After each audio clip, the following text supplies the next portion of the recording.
Network. I'm Kate Czaplinski with the latest local news, including the sudden death of a firefighter and a youth coach in Stratford, new details on that Shelton bus driver that fell asleep at the wheel, and much more. Frank Granito is back in studio with your Nutmeg Sports Update and a look at the forecast. And Donald Lang will join us later to take a look back on this day in history. Also special today is that editorial cartoonist Doug Smith joins us to help ring in the new year. But first, on to today's news. Stratford firefighters are mourning the loss of one of their own. Firefighter and youth basketball coach Jason Carafiello died on Monday, according to Fire Chief Brian Lampart. Lampart said emergency crews responded to a call of respiratory distress at about 12:50 at Carafiello's home on Middlebrook Avenue. Carafiello died at Bridgeport Hospital later. Carafiello was a firefighter for 12 years. He was also a boys basketball coach at St. James School and served as a freshman boys basketball coach at St. Joseph High School in Trumbull. St. Joe's released a statement in response, saying in part that our hearts go out to the Carafiello family and prayers are offered, especially for his wife Jessica, son Brian, and daughter Caitlin. Athletic Director Kevin Butler and other school administrators were available Tuesday for students who were in need of counseling. And Shelton police have released new details on that bus driver that reportedly fell asleep at the wheel while driving intermediate school students. On Tuesday, December 27th, Shelton police arrested that bus driver who was reported to have been driving erratically in a bus full of Shelton intermediate school students back on December 16th. 55-year-old Paul Pixley of Derby was arrested on a warrant and charged with 30 counts of risk of injury to a minor and reckless driving. Pixley is being held on a $75,000 bond and is scheduled to appear in court today. As our own Shelton Herald reported last week, on December 16th at about 3:40 in the afternoon, police received a call that a bus driver was falling asleep while driving and he was swerving all over the road. Police were able to pull over the vehicle on Nichols Avenue by Earl Street. The children were escorted off of the bus, and police said there were no children on the bus when they made that traffic stop. Pixley allegedly fell asleep several times while the children were on board. Students were also Snapchatting the sleeping driver and sending photos to their parents, who then contacted the school, and school officials subsequently called police.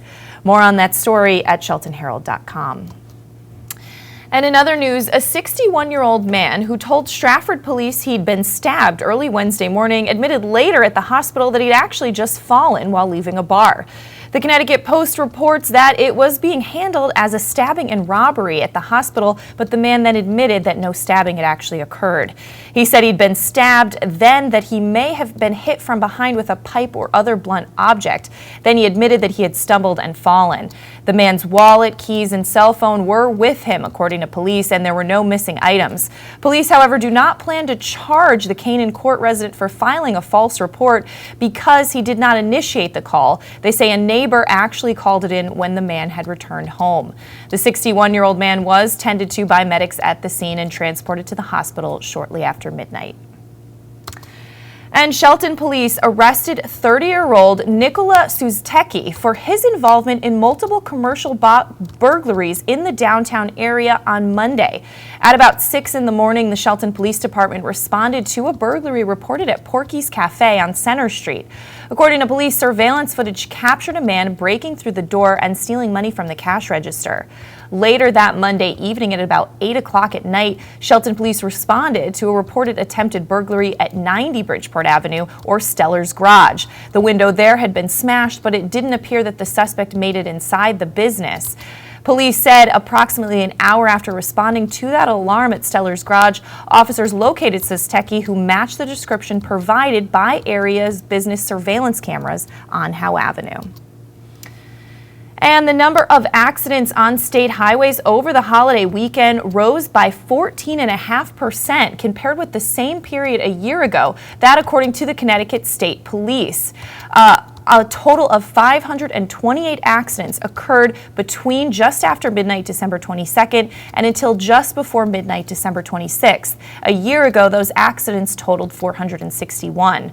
The early holiday period, there were 4 fatalities compared with 5 last year. State police reported deaths in Danbury, where a car hit a pedestrian on December 22nd on I-84, and another pedestrian was killed on the same day on Route 8's exit 27 in Naugatuck.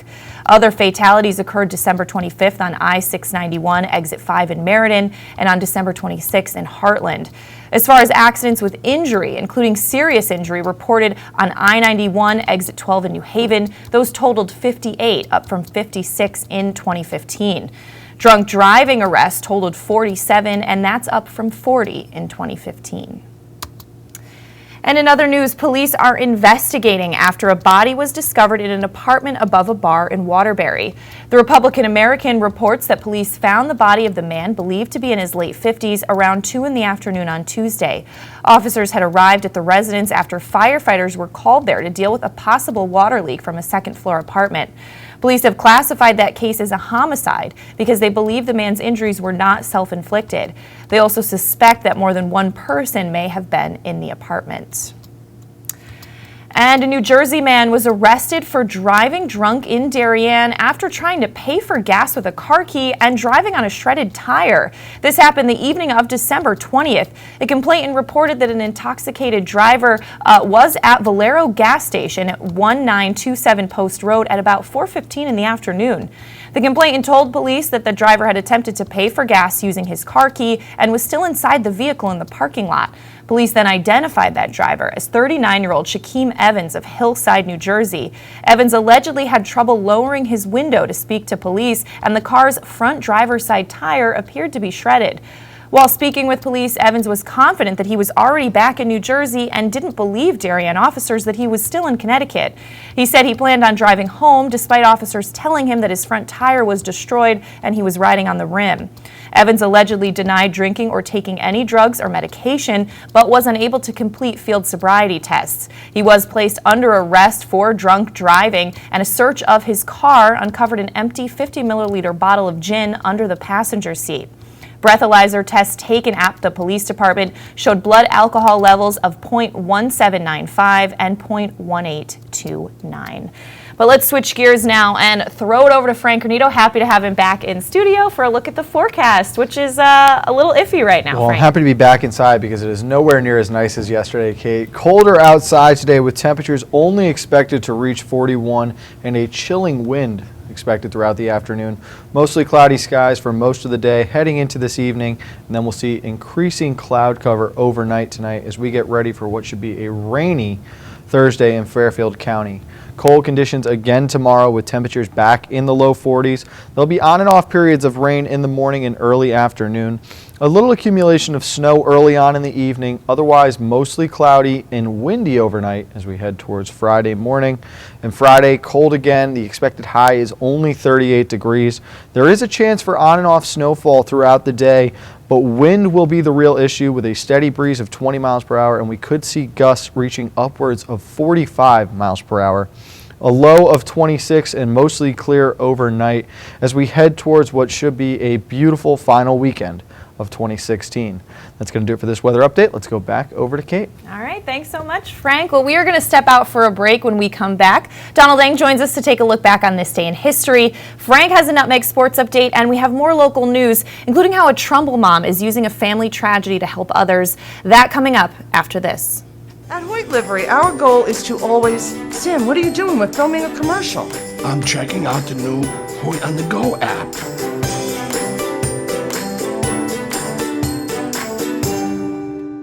Hoyt's here! What makes Darien special during the holiday season? Locally owned shops and restaurants where you can find everything you need to make your holidays more enjoyable. Start with breakfast, then shop for everything from toys to unique gifts and the latest trends in fashion. Take a coffee break. Stop at our farmers market or one of our shops where you'll find an amazing selection of cheeses and meats. Then enjoy dining at one of our fabulous restaurants. This holiday season, experience shopping and dining in Darien. Hi, this is Leo Carl from Carl Chevrolet in New Canaan, and you've heard me talk about the Chevy Volt for years. The new model gets 53 miles on EV charge daily, plus 420-mile full range. But don't take my word for it. You need to come in and test drive the Volt yourself. Visit us at 261 Elm Street in New Canaan or online at carldirect.com.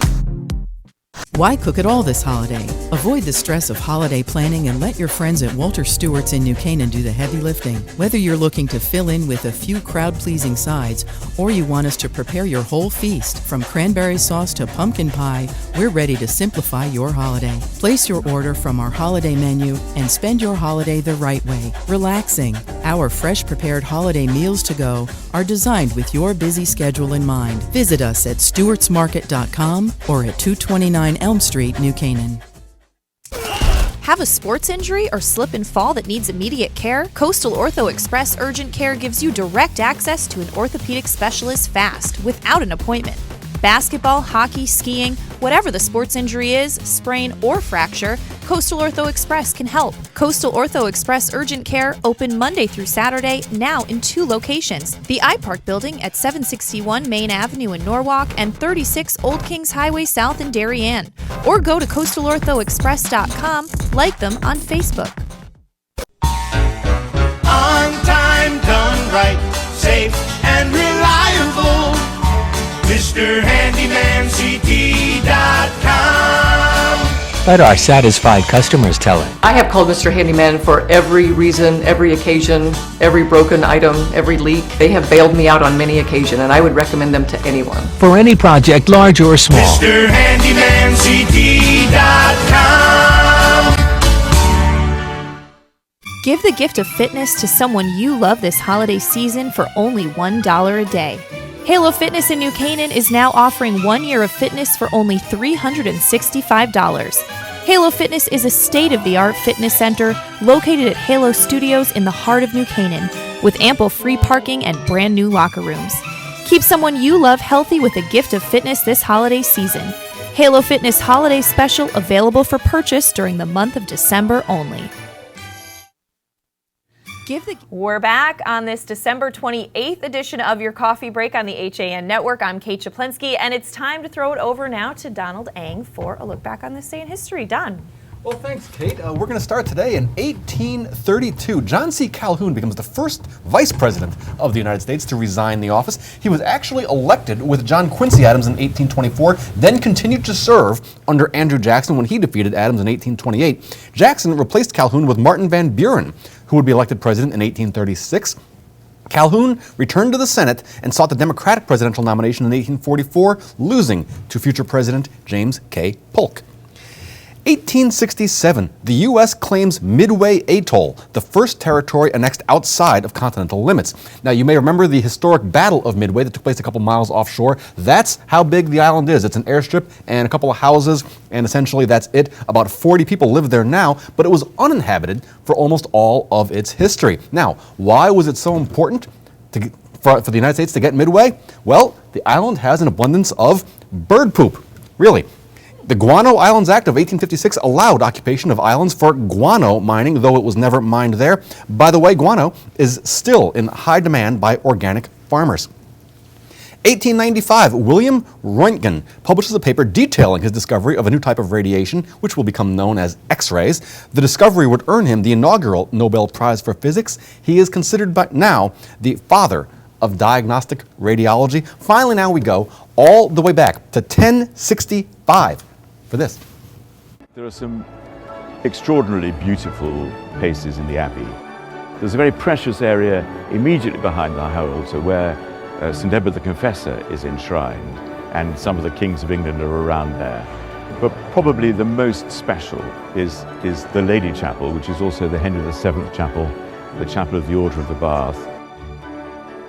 The Lady Chapel has the most fabulous ceiling. It's the summit of perpendicular Gothic style, and it's extraordinarily beautiful. It's probably the most beautiful chapel in the world. Being in there, your eyes go up, you look at the ceiling and you think, wow, this is amazing.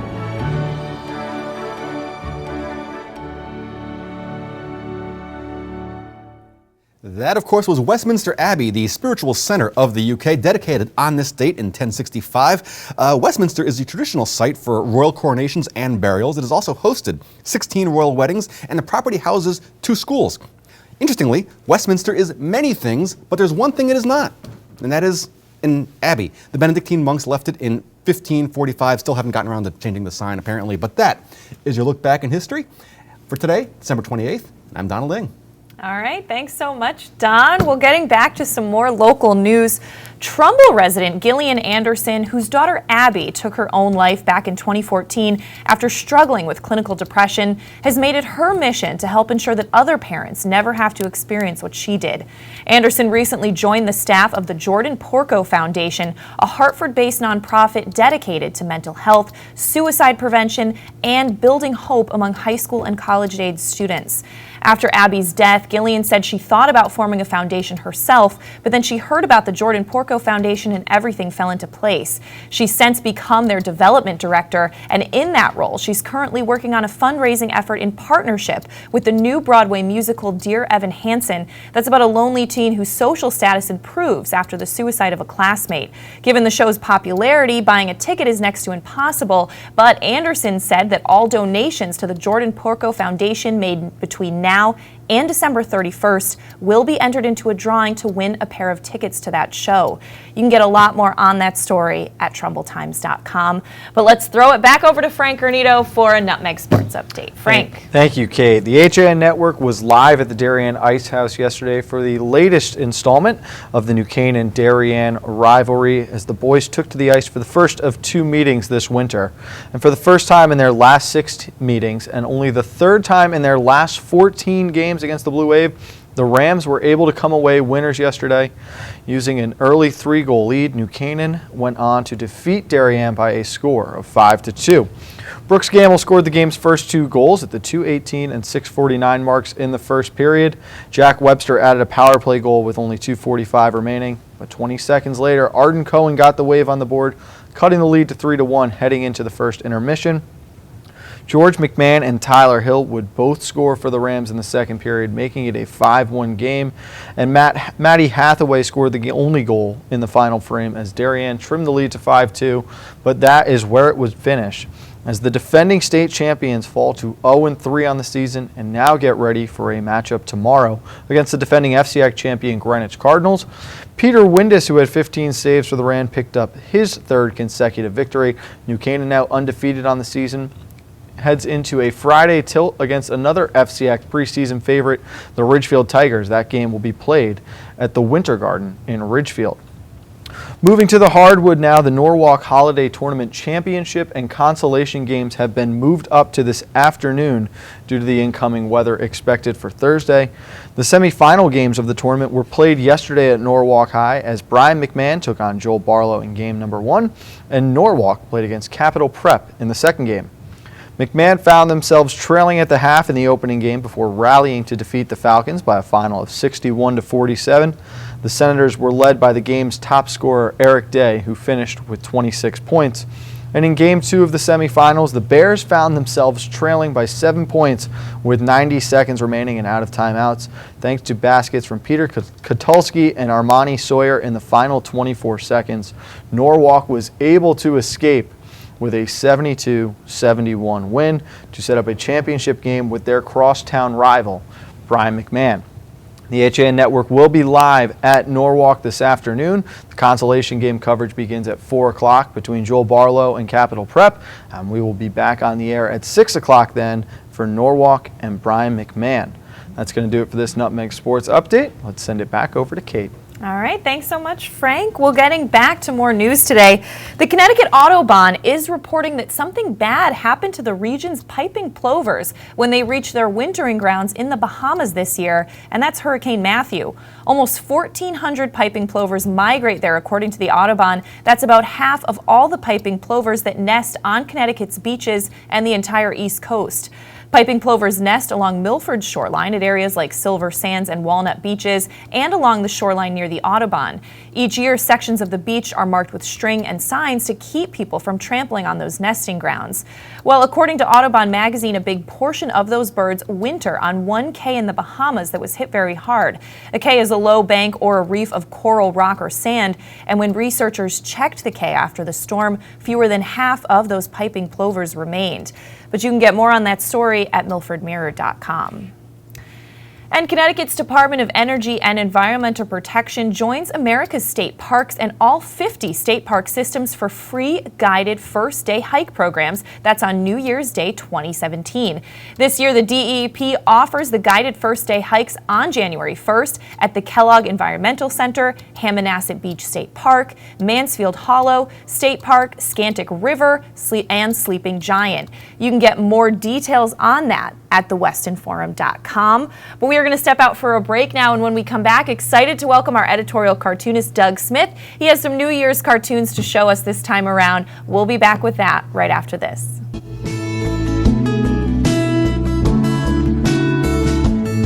This is now 44 years I've been in this business. Digital came along. After I was in business for about 6 years, I had to totally reinvent the business. So I had to make a tremendous investment in my business. And Milford Bank was there for me. I don't really just consider Milford Bank a bank. I consider them a trusted partner in my business. My name is Jim Wilson, owner of Milford Photo. I choose to bank with Milford Bank.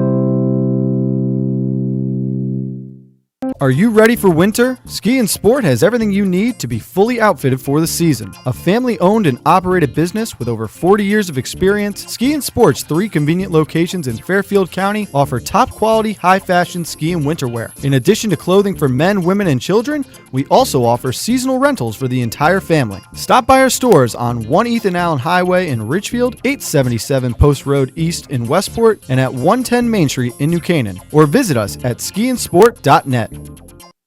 Manfredi New Canaan is a dream come true for locals Kim and Roberto. Their Elm Street store features Rolex, Hermes, and design jewelry collections from everyday classic gold to diamond jewelry. Manfredi offers a range of services from simple jewelry and watch repair to elegant jewelry design. Let Manfredi New Canaan help you find the perfect gift to celebrate important life moments. Visit us at 72 Elm Street, New Canaan, or online at manfredijewels.com.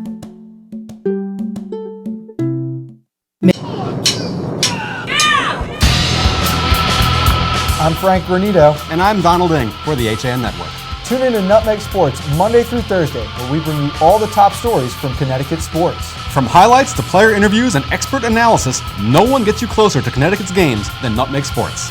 Nutmeg Sports, now Monday through Thursday at 2 p.m. on the HAN Network.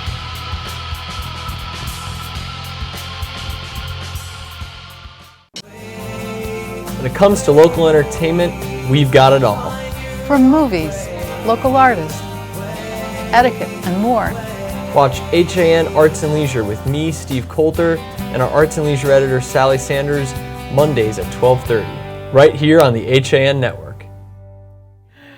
Welcome back to Coffee Break. Editorial cartoonist Doug Smith is both Father Time and Baby New Year, and I love that the baby still has full-grown facial hair in the perfect color. But let's show our own Doug Smith right now. Now, everyone, this is a special coffee break treat because we usually have Doug on CT Pulse at 12:30 on Wednesdays, but there's no CT Pulse this week, so you're going to help us ring in the new year with a little bit of humor. I'm going out as Father Time. I didn't want to dress in the diapers of the baby because the FCC would get down on you, and no one wants that. So, anyway. All right, so we're happy to have you today. Thank you. Special segment. Let's start up with the first New Year's editorial cartoon. A little Old Lang Syne humor. Yep. Always love that. This is my old and that's Lang at the Lang household. I get exactly. it now. I see what you did there, Doug. All right, up next, tell us about this one. That's just people working longer, taking later retirements. So he's not ready to go yet. Not ready to go. Kicking the baby out. Got to keep going. A little child abuse going on there. That baby looks like it had it coming, though. Yep. All right. And tell us about this. It's one of my favorites. They're replacing him because he's elderly, and he's like, I guess we're run by corporations. Oh. he looks so sad. And this one's pretty great too. This is about his tablet's resolution. Yep. That's probably the only The resolution. only one he'll keep. Yeah, along with the rest of us. And little resolution revolution humor. Exactly. Although the way the weather's going, I wouldn't be surprised if the Earth's doing something weird anyway. I agree. All right, and more Father Time and Baby New Year. Tell us about this one. You're on your own, kid. He's out, and the New Year's here. But what are you going to do? Leave a baby all alone? There's got to be some sort of child support hotline that I call. So I love it. Have Doug on every week, myself and Josh Fisher. Sounds so great. We'll see you then. Okay. But Bye-bye. we're going to wrap things up here on your coffee break. Now, our last live sports broadcast of 2016, it's a basketball doubleheader that starts at 4 o'clock today, so be sure to check it out. And your coffee break will be back tomorrow at 11, so we'll see you then.